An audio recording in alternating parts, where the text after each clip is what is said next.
Hello friends, Assalamu alaikum. Welcome back to my channel. இன்னைக்கு நம்ம சேனல்ல homemade chicken gravy masala powder எப்படி செய்யலாம் அப்படிங்கறத இந்த வீடியோல நம்ம இன்னைக்கு full details-ஆ பார்க்க போறோம்.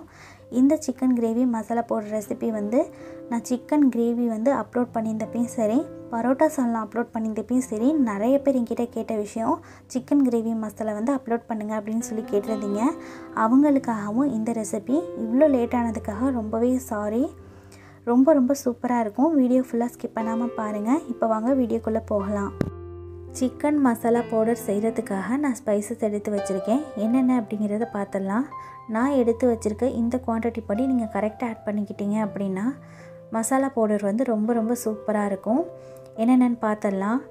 1 டேபிள் ஸ்பூன் அளவுக்கு ஜீரகம், 3 டேபிள் ஸ்பூன் அளவுக்கு முழு மல்லி எடுத்துக்கோங்க, 1 டேபிள் ஸ்பூன் அளவுக்கு சோம்பு, 15 கிராம்பு, 10 ஏலக்காய், 2 பீஸ் பட்டை எடுத்துக்கோங்க. கிராம்பை விட ஏலக்காய் கம்மியாக இருக்கணும், கிராம்பு மட்டும்தான் அதிகமாக இருக்கணும். அதுக்கு தகுந்த மாதிரி ஆட் பண்ணிக்கோங்க. இது கூட 3 பிரிஞ்சி இலை அதிகமாக ஆட் பண்ண வேணாம், 2 கருப்பு ஏலக்காய் அதாவது black cardamom, 2 star anise star பட்டை, இது கூட கொஞ்சமாக ஜாவித்ரி அதாவது 2 பீஸ் அளவுக்கு ஆட் பண்ணிக்கோங்க. 1/2 டேபிள் ஸ்பூன் அளவுக்கு முழு மிளகு எடுத்திருக்கேன். மிளகும் அதிகமாக ஆட் பண்ண வேண்டாம். 15 வரமிளகா எடுத்துக்கோங்க. வரமிளகா உங்கள் காரத்துக்கு ஏற்ற மாதிரி ஆட் பண்ணிக்கோங்க.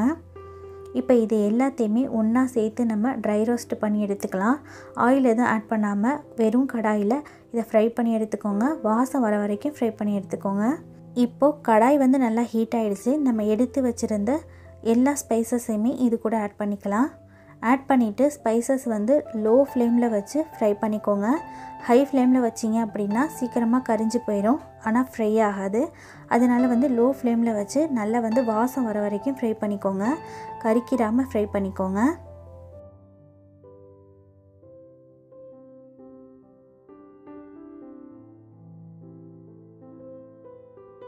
இப்போது ஒரு 3 நிமிஷம் போல் ஆகிடுக்கு. மசாலா நல்லாவே ஃப்ரை ஆகிடுச்சு. இதை இப்போ வெளியே எடுத்துடலாம்.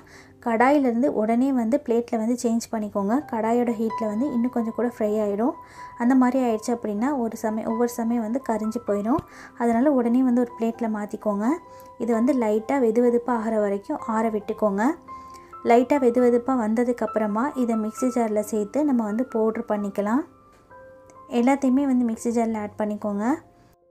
பிரிஞ்சி இலையை மட்டும் இந்த மாதிரி லைட்டாக கட் பண்ணி ஆட் பண்ணிக்கோங்க. அப்போ சீக்கிரமாகவே அரைப்பட்டுரும்.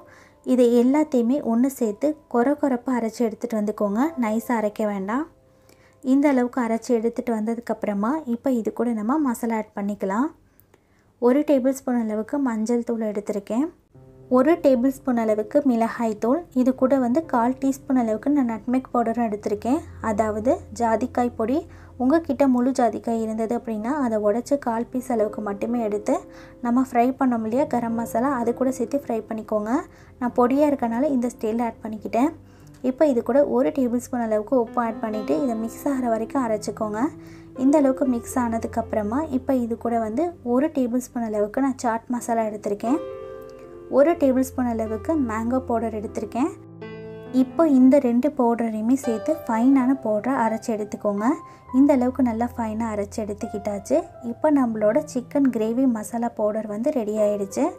அரைக்கும் போதே அவ்வளோ ஒரு வாசமாக இருந்தது. கிரேவியில் ஆட் பண்ணிங்க அப்படின்னா டேஸ்ட் ரொம்ப நல்லாயிருக்கும். இப்போ இந்த பவுடரை ஒரு ஏர்டைட் பாட்டிலில் இந்த மாதிரி ஸ்டோர் பண்ணி வச்சுக்கோங்க. 2லேருந்து 3 மாதம் வரைக்கும் வச்சு யூஸ் பண்ணலாம். ஃப்ரிட்ஜில் வச்சு நீங்கள் யூஸ் பண்ணுறீங்க அப்படின்னா 4லேருந்து 5 மாதம் வரைக்கும் கூட நீங்கள் ஸ்டோர் பண்ணி யூஸ் பண்ணிக்கலாம். ரொம்ப சூப்பராக இருக்கும். கிரேவியில் ஆட் பண்ணிங்க அப்படின்னா சிக்கனுக்கு மட்டும்தான் ஆட் பண்ணணும் அப்படின்னு கிடையாது, மட்டன், பீஃப் இதுக்கு கூட நீங்கள் ஆட் பண்ணிக்கலாம். டேஸ்ட்டு நல்லாவே இருக்கும். இப்போது ரொம்ப சூப்பரான chicken gravy masala powder ready ஆகிடுச்சு. இந்த சிக்கன் கிரேவி மசாலா பவுடர் நான் சிக்கன் கிரேவி அப்லோட் பண்ணும்போது நிறைய பேர் என்கிட்ட கேட்டிருந்தீங்க. ஆனால் அந்த டைமில் என்னால் அப்லோட் பண்ண முடியல, அதுக்காக ரொம்பவே சாரி.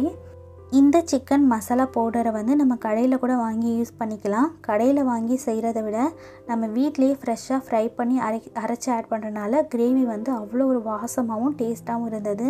கண்டிப்பாக நீங்களும் ட்ரை பண்ணி பாருங்கள்.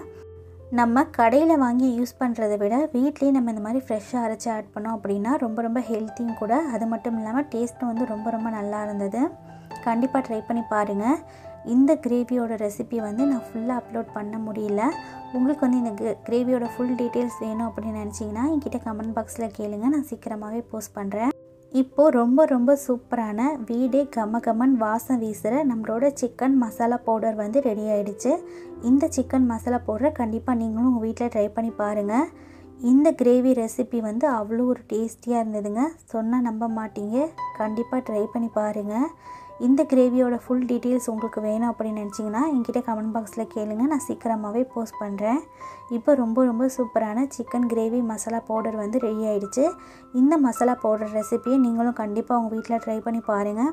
ட்ரை பண்ணி பார்த்துட்டு இந்த சிக்கன் மசாலா பவுடர் ரெசிபி எப்படி வந்தது அப்படிங்கிறத உங்களோட ஃபீட்பேக்கை மறக்காமல் என்கிட்ட கமெண்ட்ஸில் ஷேர் பண்ணிக்கோங்க. இந்த வீடியோ உங்களுக்கு பிடிச்சிருந்ததுன்னா வீடியோவை லைக் பண்ணி மற்றவங்களும் பார்க்கணுன்னு நினச்சிங்கன்னா உங்கள் ஃப்ரெண்ட்ஸ் அண்ட் ஃபேமிலி கூடயும் ஷேர் பண்ணிக்கோங்க. என்னோடய சேனலை இதான் நீங்கள் ஃபஸ்ட் டைம் பார்க்குறீங்க அப்படின்னா சேனலை மறக்காமல் சப்ஸ்கிரைப் பண்ணி பக்கத்தில் வர நோட்டிஃபிகேஷன் பெல்லையும் கிளிக் பண்ணிக்கோங்க. ஆளுங்கிற பட்டனையும் செலக்ட் பண்ணிக்கோங்க. அப்போ தான் நான் போகிற ஃபியூச்சர் அப்டேட்ஸ் எல்லாமே உங்களுக்கு உடனுக்குடனே கிடைக்கும். இதே மாதிரி வேறொரு ரெசிபியோட மீட் பண்ணுறேன். ஓகே ஃப்ரெண்ட்ஸ், பாய். அஸ்ஸலாமு அலைக்கும். தேங்க்ஸ் ஃபார் வாட்சிங்.